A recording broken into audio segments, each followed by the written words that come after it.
A cowboy's dog barked furiously at a battered woman locked in a cage beneath the scorching sun. When he pulled her free, the scar on her wrist revealed a truth too dangerous to speak aloud. Hit that like button, drop a comment, subscribe, and stay tuned. The next chapter will leave you breathless. You won't find better flesh than this, mister.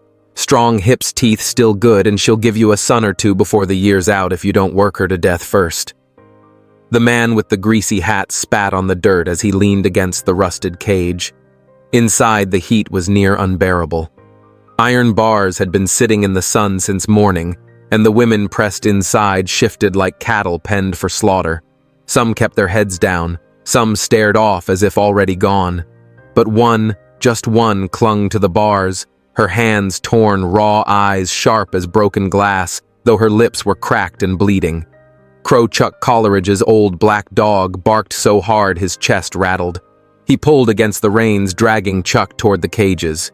Chuck gave the rope a tug, but the dog wasn't having it. He'd known Crow long enough to trust when the animal had found something that mattered. The traders laughed when they saw the mutt clawing at the dirt, barking like hellfire. That beast wants her bad, one jeered. Might be he smells what you need, cowboy. These ain't church ladies, they're made for work and whatever else a man sees fit. Chuck's face didn't move much. He'd been through war cattle drives and winters that broke men in half. He didn't scare easy, and he didn't give them the satisfaction of a scowl. He let his eyes fall to the girl. Hair tangled with dust and blood, skin pale under the grime. Thin, too thin, like life had been bled out of her drop by drop. But her stare wasn't broken. It was defiant, fierce enough to make him pause. Crow kept barking, circling the cage like he'd tear the iron apart if Chuck didn't step in. The girl didn't cry, didn't plead. She only watched Chuck like she was waiting to see if he'd turn his back, same as all the others had. The trader smirked, sliding a key between his fingers. $2. She's worth twice that, but hell, I like the look of you, mister. Maybe you'll put her to better use. She's fresh enough, not broke all the way. Another man laughed. Or maybe he wants a brood mare. Look at her hips. Good for nothing but carrying brats and keeping a bed warm. The words made Chuck's jaw tighten, but he kept his voice steady. $1. The trader spat again. Hell no. This one's got spirit. You can see it burning in her. Men pay good coin for spirit. Don't they, boys? A few chuckles rippled through the group. Crow barked louder. Chuck took a slow step forward, pulling a coin from his pocket. He held it up so the sun flashed on the metal. $1. You want it or not? The man eyed him, weighing the trouble. Finally, he snatched the coin. Fine. She's yours. Don't say I didn't warn you. Girls like her, they bite. He shoved the key into Chuck's palm and stepped back. The lock was rusted stiff, but it gave. Chuck crouched, swung the cage door open. The smell hit first sweat, blood, dust. He reached for her arm. She flinched, eyes flashing, but didn't pull away. She was too weak for that. Come on, he said low. Time to leave. Her legs nearly gave out when she stepped onto the dirt. Chuck caught her under the arm, steadying her. Crow quieted, pressing close against her side tail, low but wagging. She blinked at the dog, then at Chuck, but said nothing. Behind them, one of the traders called out, Don't get attached, cowboy. Girls like her don't last long. Use her quick or you'll be digging a grave inside a month. Chuck didn't answer. He led her away from the cages, Crow padding tight to her side. The farther they got, the quieter the men's laughter grew, though the words stuck to the air like grit in the teeth. They walked a mile before Chuck stopped under the shade of a cottonwood. He set her down gentle on a flat rock. She leaned forward, elbows on her knees, drawing in shallow breaths. Her wrists were rubbed raw from iron. Chuck pulled his canteen, tilted it to her lips. She drank slow, every swallow like it hurt. He looked at her again. She was thinner, beaten, hollowed out by cruelty, but the mark was there, clear as the day he'd first seen it in wax. Crow laid his head on her lap, and she let her fingers rest on the dog's back. For the first time, her eyes softened just a little. Chuck stood adjusting the rifle slung across his back. She managed a swallow, then her whole body jerked. A dry cough scraped its way up from her chest, dust spilling from her throat. She tried to shift, but her strength gave out. Her eyelids fluttered but never fully opened. Chuck lifted her carefully into the saddle, tying her steady since her arms dangled useless as old rope. Swinging up behind her, he steered his mare toward the foothills, where an old hunting cabin leaned under the shade of cottonwoods half collapsed after a spring storm. It wasn't much, but it beat, leaving her for the buzzards. She weighed hardly more than a child, a frame worn down by something far heavier than her bones could carry. Crow raced ahead, moving like he already knew this woman mattered more than either of them could say. By the time the sun sank, the cabin door groaned on its single hinge. Chuck set her down on the sagging cot inside, ripping his shirt into strips for bandages, dousing her wounds with whiskey. She didn't wake, though she flinched hard at the burn. He spoke little, focused on cleaning her arms, pulling thorns from her feet. Her ankles were cut-up ribs, sharp enough to count. Whoever had left her like this hadn't cared if she lived or died. Chuck laid down near the cold hearth rifle across his lap, half dozing with one eye open.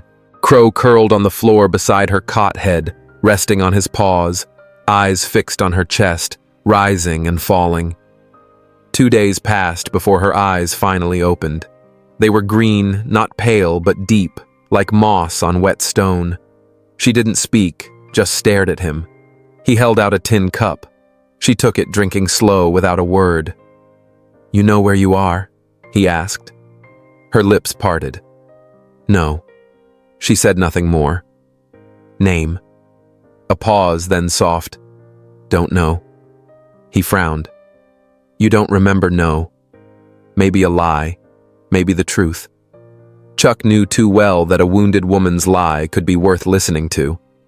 He asked, "You got a mark tattoo scar necklace?" She hesitated, then lifted her arm, turning the wrist. There it was.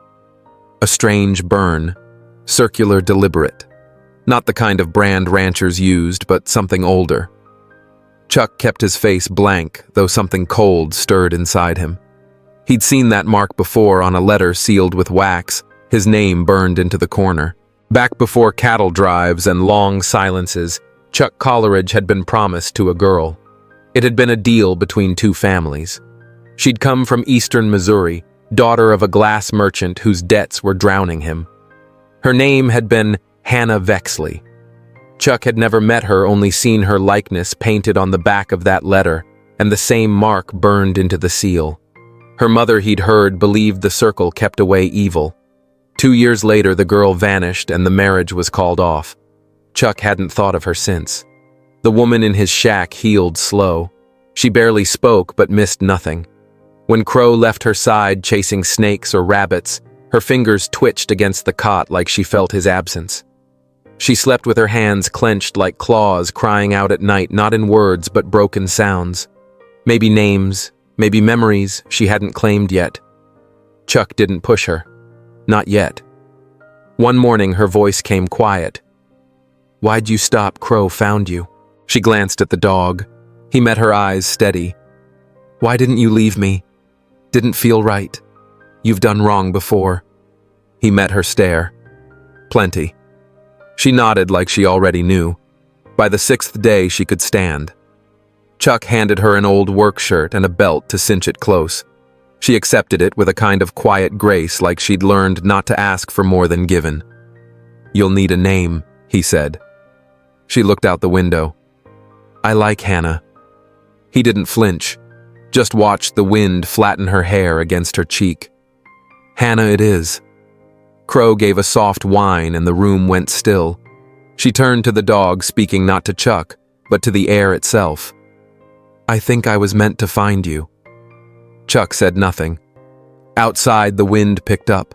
Somewhere far off, a bird cried out like it knew the weight of her words.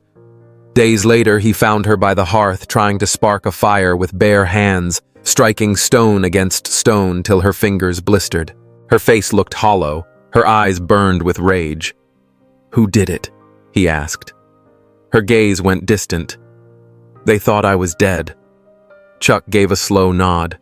He'd seen that mistake before, the kind that left a soul walking long after its shadow had given up. He let her stay. She helped patch the roof, gathered wood, boiled water. She never asked about his past. He didn't ask about hers. But every night she turned her wrist in the firelight, staring at the scar, as if it were pointing her towards something buried deep. Then one night she stood at the door, Crow at her side. "I want to find them." Chuck didn't have to ask who. Crow growled low.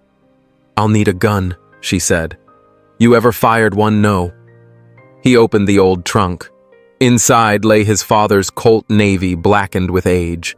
He handed it to her. Her fingers closed around it like she'd carried the weight all her life. That's when Chuck knew. It wasn't luck or fate or mercy that had drawn his dog to her in the dust. It was a promise he'd never meant to keep, and a reckoning written in her scar like blood. She trained hard fury in her silence. She never flinched at the kick, never smiled when the bullets shattered bottles and rusted cans Chuck set up. He corrected her grip, told her to breathe before pulling the trigger. She never thanked him. At night, she sat by lamplight, taking the Colt apart piece by piece until it felt like part of her own hand. She never thanked him. Each night, under the glow of a smoky oil lamp, she'd strip the Colt down piece by piece, cleaning it until the weapon felt as natural in her hands as breathing. The tremors that once came from hunger were gone. Her grip steady now, her shoulders drawn back. She slipped on Chuck's old boots, loose on her feet, but tough enough for the trails and the worn coat he'd outgrown years back in Texas. The collar brushed her chin like it was some kind of armor. Crow stayed tight by her side.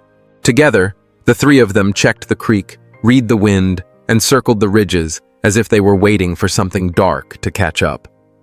Chuck figured better than to ask when it would. One morning, they came across a body half buried under brush, face pressed into the dirt, arms sprawled wide. Shot clean through the back, his horse gone buzzards hanging lazy circles above. Hannah crouched down, tugged at his coat, and something in her face shifted. She dug into the man's inner pocket and pulled out a black coin, flat and carved with a crude symbol, a circle crossing over a line. Chuck's gut sank. He knew it, the mark of the Sundown Riders. They weren't exactly outlaws, not quite soldiers either. Hired guns, mostly, no flag, no home, no law, but their own silver for silence, gold for death. Hannah stood, her voice flat. He was one of them. You remember. Her eyes didn't waver. I remember the one who gave me to them. Chuck held her gaze. Who? My father.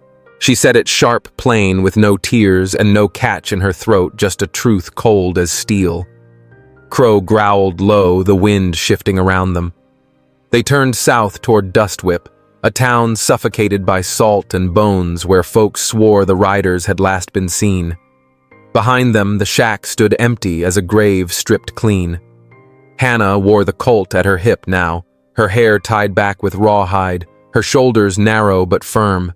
She stayed quiet, eyes fixed on the land rolling past, silence heavy as lead. Chuck recognized that look, the kind you wore when you no longer belonged to the world before the pain. Dustwhip rose out of the ground like a scar. Half the building's charred shells, the saloon leaning like it had had too many long nights. Chuck rode in first, Hannah just behind Crow, pacing between their horses. The sheriff's office was locked tight, post office boarded up. Only the general store showed a flicker of life. Dim lanterns burning 2 horses tied out front, and a girl sweeping the porch like she knew better than to step inside or out. Inside, a man in a gambler's coat looked up from a stack of flour sacks. Hannah brushed past Chuck, dropped the black coin on the counter. Where's the man who carries these? The gambler's eyes narrowed. What's your stake? My name. He hesitated. Chuck stepped forward, voice even. You want to keep that jaw, you'll answer. That was enough. The gambler's chin dipped toward the back. Map on the wall. Charcoal marks. 3rd camp down the Black Ridge. They keep moving, but they hole up there often enough. They expecting company? Chuck asked. They don't expect anything, the gambler said. They just wait. The camp wasn't hidden so much as set where no sane man would go. The black ridge cut deep cliffs, sheer loose rock sliding underfoot. Only one trail in lined with dead trees and old iron stakes from some busted mine. Hannah led the way, walking like she'd been there before. Chuck kept his rifle ready, Crow padding close between them. They spotted the first guard at dusk. Hannah raised the Colt and dropped him with a shot to the eye, steady as stone. The second man never saw her coming. She slit his throat while he slept. She pocketed his knife without a word. Chuck didn't ask if it was her first time. By firelight, they stepped into the heart of the camp. 6 men circled the flames, 2 women chained to a post, gaunt and barefoot. A wagon sagged nearby, canvas stained, one wheel busted. Hannah walked straight into the glow. The men scrambled up, hands fumbling for guns. She fired first. 2 dropped before they could pull their triggers. The rest scattered. 1 bolted for the wagon. Chuck's shot hit him square in the back. Another scrambled for the rocks. Crow lunged, tearing his leg out from under him. Only one was left staggering toward the fire, both hands raised. "Hannah," he croaked. "Hannah Vexley." Her hand shook for the first time. Chuck stepped up beside her. "You know him." She gave a single nod. "He's the one who said I'd be better off this way." The man's face twisted, a crooked smile breaking through. "Your father made the deal. He's rich now. Sold the land, wiped your name clean. Far as the world's concerned, you died 2 winters ago." Hannah shot him in the knee. He dropped, screaming. "I lived," she said coldly, then put a bullet through his heart. They burned the camp before dawn, freed the women, buried the bodies. Hannah stood silent as the flames ate through the wagons, her face unreadable, the light painting shadows in her eyes. Chuck didn't speak. He knew revenge could quiet the past, but it never killed it outright. Still, her shoulders carried a peace he hadn't seen before. She finally looked at him. "I need to find him." Chuck nodded once. Crow barked low. "St. Ellison," she said. "That's where the land records are. That's where the lies live." Chuck tightened the saddle straps. "Then we ride." The trail east stretched long and mean, but she rode it without fear. The bride was heading home. St. Ellison sat on the edge of decency like a drunk slumped in a church pew, pretending just long enough to get what it wanted. The town wore its sins in plain sight. Railroad lines cut through the center, men in red sashes strutted down muddy streets, and polished boots clicked across the boardwalks, still stained with someone else's blood. It was the sort of place where silence came cheap, and problems got buried behind the church graveyard like they never existed. They rolled in under the moonlight. Chuck tied the mare off beneath a cluster of sycamores a half-mile out. Hannah walked ahead without hesitation, Crow padding beside her so quiet you'd forget he was there. She wore no bonnet, no gloves, nothing to hide behind. Chuck figured that was the point. Let them see her face. Let them wonder what she remembered. At first, nobody paid them much attention. The night was alive with fiddles and poker games, rough laughter from saloon windows where the girls' voices cut sharp as broken glass. But Hannah wasn't heading for the saloon. She went straight for the courthouse. Naturally, the doors were locked. She didn't hesitate, drew the Colt and blew the lock apart. Chuck arched a brow. "Real subtle," he muttered. She didn't bother answering. Inside smelled of mildew and old ink dust drifting through the lamplight like unsettled ghosts. Hannah went straight to the ledger desk, yanking drawers until she found what she wanted. She held up a deed yellowed with age but carrying a fresh name. "Here." Chuck read it. Jameson Vexley listed as grantor, Matthias Templeton as buyer, signed 6 months after Hannah disappeared. The page carried a notary's seal. Chuck recognized an old family emblem from the war, thought long gone. In the margin, a hand had scrawled, "Property cleared, heir deceased." Hannah's knuckles whitened around the paper before she tore it in half. There was no sleep that night. They chased the paper trail across town, one lead pointing to another, bankers, landmen, churchfolk. St. Ellison had buried the truth under layers of handshakes and scripture. By dawn, Chuck's notebook held two names, Matthias Templeton, who owned the land now, and Clive Doran, who made the deal happen. Doran ran the muscle the same men who kept girls like Hannah chained up in wagons. She caught the brothel before they saw it, the smell of cheap perfume and pipe smoke cutting through the night. A girl barely 15 answered the door. Hannah said, "I'm looking for Clive." "He don't take visitors," the girl replied. "Tell him Vexley's daughter's here." The girl froze, blinked once, then slipped back inside. Chuck rested a hand on Hannah's shoulder, but she shook it off. 5 minutes later, Clive Doran stepped out. Tall, too clean boots, smile showing teeth too white to be honest. He looked her over like she was cattle. "Vexley's girl," he said slowly. "Didn't expect you to be upright. You were meant to vanish. Quiet loss. Useful one." Hannah's eyes stayed steady. "I remember your hands, the ring with the iron crest. You held the gate when they dragged me out." He chuckled. "Funny what folks remember." Crow growled low. Doran reached for his belt. Chuck's shot cracked first, hitting his wrist. The pistol clattered to the floor. Doran screamed, clutching his arm. Hannah stepped in, slammed the Colt into his knee. He went down hard.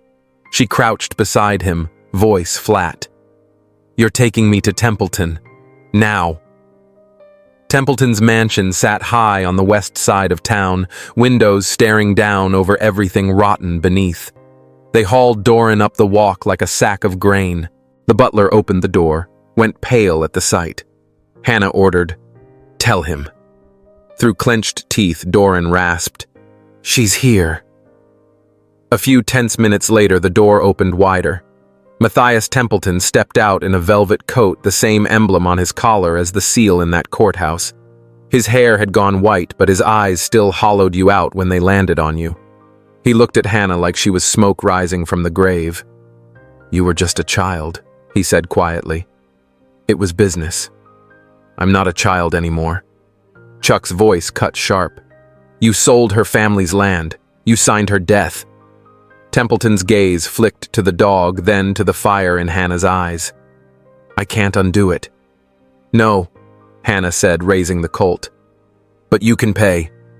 Templeton didn't flinch. He stepped closer. "If I'd known what you'd become, I'd have killed you myself." The shot echoed through the hall. Hannah had put a bullet through his eye. Doran screamed again. Chuck swung the rifle butt across his jaw, dropping him. The butler bolted. Crow barked once, sharp as thunder. They left the mansion, burning behind them, flames spilling out its tall windows like judgment. At the edge of town, Hannah sat under the sycamores, the Colt across her lap, soot streaking her face. Chuck stood watch on the road ahead.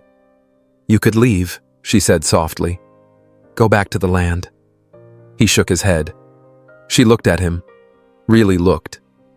"I think you were meant to find me. Crow found you. He led you." Neither spoke again for a long time. As the sun dipped low, they turned their horses north, heading back into the hills, back to the dirt no one had managed to steal yet. The fight wasn't done, not by a long shot, but some of the ghosts had finally quieted. Spring came rolling in on dust and thunderstorms breaking open the land. Heavy rain carved deep gullies through the trails, filling the dry riverbeds with water the color of rust. Hannah never so much as blinked at the weather. She rode straight through like she belonged to the bones of the land itself, not just the skin stretched over it. They made camp that night in the ruins of an old burned-out chapel, stone walls still black from fire, the wooden cross split in half on the ground. The pews had been torn apart for kindling long ago.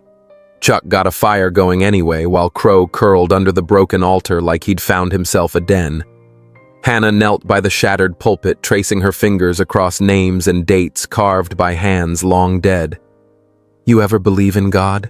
she asked quietly. Chuck tossed another log on the fire. "When I was a boy, until I learned what men will do in his name." She nodded like she'd expected him to say it. "I used to pray," she admitted, "back in the camp, before I forgot the words." Chuck didn't answer. Her eyes caught the firelight sharp against the dark. "Do you believe in justice?" I believe in consequence. She rose to her feet. Then we go to Stonewater next. He looked up at her. Why Stonewater? That's where they took the child. Chuck stood slowly, a knot twisting tight in his chest. What child? She drew a breath, her voice steady but trembling at the edges. The first night they dragged me from my father's house, there was another girl. Younger. 7, maybe. They said she'd fetch more coin. She screamed until they shoved a rag in her mouth. The words sat heavy between them. Chuck's ribs felt like they were closing in. Hannah met his eyes. I left her behind. Stonewater lay 5 days northeast, a mining town long stripped of its soul. Once rich in ore, now nothing but black lung and poverty, the place had turned into a graveyard with a heartbeat. Company guards swarmed the streets 3-1 over miners. Justice never set foot there, and Hannah wasn't asking for permission. She wore Chuck's old coat pulled tight, the Colt riding loose on her hip. Chuck kept his rifle wrapped in canvas, but never far from reach. Crow padded ahead, Hackle's raised teeth flashing at every man who stared too long. They found her in a shack by the collapsed mill on the town's southern rim. Elsie, she couldn't have been more than 11 now, thin as wire eyes older than her face had any right to be. She sat on the floor stitching a rag doll with hands that had forgotten what it meant to be a child. When Hannah stepped through the doorway, Elsie flinched back. Hannah knelt to meet her eyes. I remember you, she whispered. You had a ribbon. Yellow. Elsie blinked. They took it. I know. Are you here to take me home? Hannah's voice dropped low, fierce. No. I'm here to burn it all down. The man who ran Stonewater was named Cyrus Hobb. He lived in a brick house while everyone else rotted in shacks. He paid the guards, bought girls by the wagon, and the town bent itself around him like rusted iron. Chuck wanted to put a bullet in him the second he laid eyes on the place, but Hannah had other plans. She spent the night moving quiet through back rooms and saloons, gathering names, pouring cheap whiskey for men who hadn't spoken honest in years. She found an old Union man who still carried fire in his gut, and 3 miners who'd lost daughters, wives, sisters. By dawn, they had 20 names. By dusk, 20 men stood ready armed with pickaxes, knives, 2 rifles, and a rage they'd been choking down for a decade. Hannah gave them the hour just past midnight when the guards switched out and the dogs had been fed.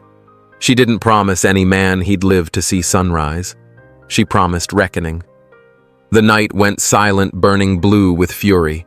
They came without shouting, without warning, only the heavy steps of men remembering what had been stolen. Chuck took the south door. Hannah and Crow circled the stables. One miner crawled up on the roof with a torch and a bottle of lamp oil. The first guard didn't even draw breath before he was dead. The second ran. They let him. Inside, Cyrus Hobb was halfway down to his cellar when Hannah cornered him. She said nothing at first, just raised the Colt. He dropped to his knees, begging.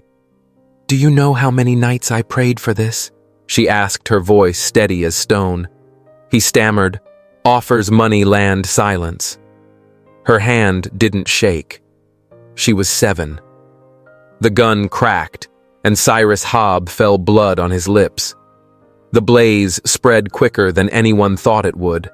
Flames tore from rafters to roof, eating through the beams, through the walls, through every scrap of history that building held. Hannah walked out with Crow pacing tight at her side, her eyes rimmed red, not from the smoke, but from something deeper, cleaner, like a weight finally cut loose. At sunrise, they left Stonewater behind. Elsie slept draped across Chuck's saddle, while Hannah walked alongside the mare keeping pace. No one came after them. By the time the sun climbed high, the mine was nothing but ash. A week later, in a clearing by the river, Hannah handed Elsie a strip of leather and showed her how to cut it into a yellow ribbon. Chuck stood back watching, saying nothing. He knew the fight had shifted. It wasn't just about Hannah's revenge anymore. It was about making sure a world that had once destroyed her would never lay its hands on a girl like Elsie again. Summer bore down hard, dry, and mean, splitting the earth with heat and hornets. Streams shrank to trickles. The hills fell silent. Hannah, Chuck, and Elsie moved like ghosts across what was left of the land. Nights were spent in abandoned barns, broken way stations, and under trees still scarred with bullet holes from wars folks had stopped speaking of. Elsie learned fast. She watched Hannah clean her colt and Chuck mend his boots with the kind of patience only years of hard living could teach. She never shed a tear, not once, not even when fever gripped her 2 days past Grayler's Bluff. They waited it out in a root cellar, Hannah pressing damp cloths against her brow, whispering words Chuck couldn't make out. Crow never left the entrance, stretched flat against the dirt, ears twitching like he expected trouble from above. On the third morning, Elsie sat up and whispered, "I dreamed she had wings, but she flew straight into the ground." Hannah smoothed the girl's hair and said, "You won't." Chuck turned away at the door. He'd carried other girls out of worse places, buried too many smaller than Elsie. But this one, Hannah wasn't going to lose. By late July, they reached Hollow Creek, a speck of a town that didn't make most maps. Farmhands and grave diggers called it home. The preacher was a one-eyed ex-smuggler who married folks for bread and buried them for whiskey. Hannah asked him for a shovel, not for a grave, but for a box. 2 miles north under a dry oak, Chuck remembered the spot. He'd buried it there when the war ended. Inside lay a sealed pouch, a rusted key, and a letter unopened. Hannah broke the seal with her thumb while Chuck stood silent. She read, folded the paper, then held it out to him. "I was promised to you," she said, her father's signature at the bottom. Chuck glanced at it, then tossed it into the fire. "I don't want a promise from a man who sold you." Hannah looked down at her wrist, the old burn scar pale and unyielding. "Neither do I." They rented a small cabin on the edge of Hollow Creek. Elsie slept on a cot in the corner. Chuck patched the roof. Hannah worked the fields with her sleeves rolled up, the colt tucked into her belt like a warning. For a while, life stayed quiet. Then one night, the rains came back after months of dry silence. Crow stiffened at the door. Chuck reached for his rifle. A figure stood in the downpour, hat dripping, hands raised. "Ain't armed," he said. "Name's Marin. I come up from the south." Hannah stepped out beside Chuck, eyes sharp. "What do you want?" "I saw the fire in Stonewater. Saw what you did. I got girls gone from my town. 2, maybe 3. Same as before.